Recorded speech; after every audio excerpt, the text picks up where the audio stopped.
अक्सर एक सवाल मन में आता है ना, एक बहुत ही आम और सच कहूं तो दिल दुखाने वाला सवाल कि आखिर अच्छे और दयालु लोगों के साथ ही अक्सर बुरा बर्ताव क्यों होता है। आज हम इसी सवाल की तह तक जाने की कोशिश करेंगे। कभी ऐसा लगा है कि आप तो सबके लिए सब कुछ कर रहे हैं, मतलब हर वादा निभा रहे हैं, किसी का दिल नहीं दुखा रहे, पर फिर भी बदले में मिलता है अनादर, या महसूस होता है कि लोग आपकी अच्छाई का फायदा उठा लेते हैं। अगर ये सब सुना सुना सा लग रहा है तो आज की ये बातचीत बिल्कुल सही जगह पे है। तो देखिए, सबसे पहले तो एक बात दिमाग में बिल्कुल साफ कर लीजिए, ये किसी की कोई पर्सनल फेलियर नहीं है। ऐसा महसूस करने वाले अकेले नहीं हैं। दुनिया भर में लाखों करोड़ों अच्छे लोग इसी कश्मकश से गुजरते हैं। और जानते क्यों? क्योंकि इसके पीछे ना कुछ गहरे साइकोलॉजिकल रीजंस छिपे हुए हैं। तो चलिए अब पता लगाते हैं कि वो कौन से छिपे हुए मनोवैज्ञानिक कारण हैं जो इस पूरी सिचुएशन की जड़ में हैं। अच्छा, इसकी एक बहुत बड़ी वजह है एक साइकोलॉजिकल टर्म जिसे कहते हैं प्रोजेक्शन। अब ये प्रोजेक्शन क्या है?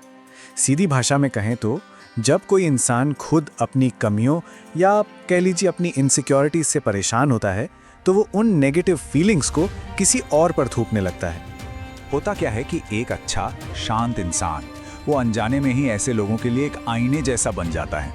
किसी की अच्छाई, किसी की शांति उन्हें उनकी अपनी कमियां दिखा देती है और ये एहसास उन्हें अनकंफर्टेबल कर देता है।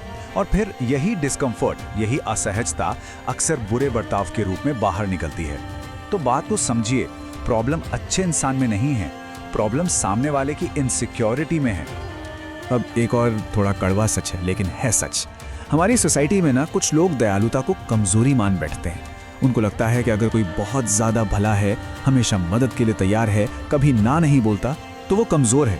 और फिर कुछ लोग जिनकी मानसिकता ही शिकारी जैसी होती है, वो इसे एक मौके की तरह देखते हैं, फायदा उठाने के लिए। और ये कहावत तो सुनी होगी, हर्ट पीपल। मतलब जो लोग दुखी होते हैं वही दूसरों को दुख देते हैं। कई बार किसी का बुरा बर्ताव सामने वाले के बारे में होता ही नहीं है, वो तो बस उनके अपने अंदर के दर्द, उनके पुराने घाव या उनकी अपनी लड़ाइयों का नतीजा होता है। जो इंसान खुद अंदर से टूटा हो वो अनजाने में ही सही दूसरों को भी चोट पहुंचा ही देता है। और भी कुछ कारण है, जैसे कि जेलसी यानी ईर्ष्या। ये भी एक बहुत बड़ा फैक्टर है। जब लोग किसी का सम्मान करते हैं, अच्छाई की तारीफ करते हैं, तो कुछ लोगों को जलन हो सकती है। या फिर किसी की अच्छाई उनके इस सिनिकल व्यू को चैलेंज करती है कि अरे दुनिया में कोई अच्छा नहीं होता। और कभी कभी तो मामला सिर्फ वैल्यूज का होता है। आपके वैल्यूज हैं ईमानदारी और दया, और उनके हैं पावर और कंट्रोल। ठीक है, तो हमने ये तो समझ लिया कि दूसरे ऐसा क्यों करते हैं, पर अब थोड़ा रुककर हमें अपने अंदर भी झांकना होगा, अपने खुद के पैटर्न्स को देखना होगा। और सुनिए, इसका मकसद खुद को ब्लेम करना बिल्कुल नहीं है।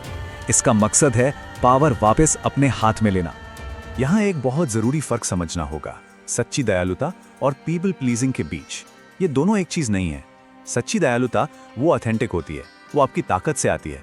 लेकिन पीपल प्लीजिंग यानी हर किसी को खुश करने की कोशिश, वो डर से आती है। कैसा डर? टकराव का डर, इस बात का डर कि कहीं कोई हमें रिजेक्ट ना कर दे। तो खुद से ये पहला सवाल पूछिए, क्या कोई एक पीपल प्लीजर है? क्या हर किसी को खुश रखने की धुन में कोई अपनी ही जरूरतों को, अपनी ही खुशियों को भूलता जा रहा है? याद रखिए, जो हर किसी को खुश करने की कोशिश करता है उसे अक्सर लोग सीरियसली नहीं लेते। और दूसरा सवाल ये है, जब किसी का अनादर होता है तो क्या वो चुप रह जाते हैं या अपनी आवाज उठाते हैं? देखिए, अच्छा होने का मतलब ये बिल्कुल नहीं है कि चुपचाप सब सहते रहें। दयालु होना और मजबूत होना, ये दोनों चीजें एक साथ हो सकती हैं। ये बात एक बहुत ही पावरफुल आइडिया की तरफ ले जाती है, you teach people how to treat you. यानी हम ही लोगों को सिखाते हैं कि हमारे साथ कैसा बर्ताव करना है। हमारे रिएक्शंस या रिएक्शन का न होना एक स्टैंडर्ड सेट कर देता है। अगर हम बुरे बर्ताव पर चुप रहते हैं तो हम अनजाने में ही सामने वाले को ये सिग्नल दे रहे होते हैं कि हाँ, ये एक्सेप्टेबल है। तो हमने कारणों को तो समझ लिया, अब बात करते हैं सॉल्यूशंस की कि आखिर किया क्या जाए। अब वक्त है एक्शन लेने का, खुद को एम्पावर करने का। तो अपनी शांति को बचाने के लिए ये 5 टूल्स, ये 5 रणनीतियां बहुत काम की हैं। पहली, अपनी बाउंड्रीज, अपनी सीमाएं बिल्कुल क्लियर करें। दूसरी, अपनी काइंडनेस को समझदारी से इस्तेमाल करें। तीसरी, सेल्फ रिस्पेक्ट को सबसे ऊपर रखें। चौथी, रिएक्ट करने की जगह रिस्पॉन्ड करना सीखें। और 5वीं, अपने आसपास सही लोगों को चुनें। और हाँ, ये बात गांठ बांध लीजिए, no is a complete sentence. नहीं अपने आप में एक पूरा जवाब है। हर बार ना कहने के लिए लंबे चौड़े बहाने या एक्सप्लेनेशंस देने की कोई जरूरत नहीं है। अपनी बाउंड्रीज को प्रोटेक्ट करना सबका हक है। सोचिए कि आपकी दयालुता, आपकी काइंडनेस एक कीमती खजाना है। क्या कोई अपना खजाना किसी पर भी लुटा देगा? नहीं ना। तो इसे भी सिर्फ उन लोगों के लिए बचा कर रखना चाहिए जो इसकी कीमत समझते हैं, जो इसकी कद्र करते हैं। देखिए, सारी कहानी शुरू होती है सेल्फ रिस्पेक्ट से। अगर हम खुद अपनी इज्जत नहीं करेंगे तो भला कोई और क्यों करेगा? अपनी जरूरतों को प्रायोरिटी देना, ये सेल्फिश होना नहीं है, ये जरूरी है। सीधी सी बात है, जब अपना कप खाली होगा तो दूसरों के कप में क्या डालेंगे? तो अब हम आखिर में आ गए हैं। चलिए अब इन सारी बातों को समेटते हैं और देखते हैं कि इसका निचोड़ क्या है, द फाइनल टेक अवे। तो देखिए, प्रॉब्लम किसी की अच्छाई में नहीं है, प्रॉब्लम है बिना बाउंड्रीज वाली अच्छाई में, बिना सेल्फ रिस्पेक्ट वाली अच्छाई में। दयालु होना कमजोरी नहीं, ये तो स्ट्रेंथ है। बस इस स्ट्रेंथ को बाउंड्रीज और सेल्फ रिस्पेक्ट के साथ जोड़ना जरूरी है। असली ताकत वहीं से आती है।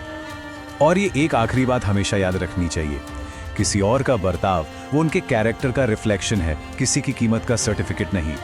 अगर कोई बुरा बर्ताव करता है तो वो उनकी प्रॉब्लम दिखाता है, किसी की वैल्यू कम नहीं करता। तो आखिर में बस यही कहना है, अच्छाई एक ताकत है, कमजोरी नहीं। दुनिया को और ज्यादा अच्छे लोगों की जरूरत है, तो अपनी अच्छाई को कभी मत छोड़िए। बस इसे समझदारी के साथ, अपनी सीमाओं के साथ और सेल्फ रिस्पेक्ट के साथ जीना सीखिए। तो जाते जाते बस ये एक सवाल सबके लिए है, जरा सोचिए, जिंदगी में वो कौन लोग हैं जो सच में आपकी एनर्जी डिजर्व करते हैं? और अपनी शांति की रक्षा के लिए वो मजबूत दीवार बनानी कहां से शुरू करनी है, इस पर जरूर सोचिएगा। हमारे साथ जुड़ने के लिए बहुत बहुत शुक्रिया।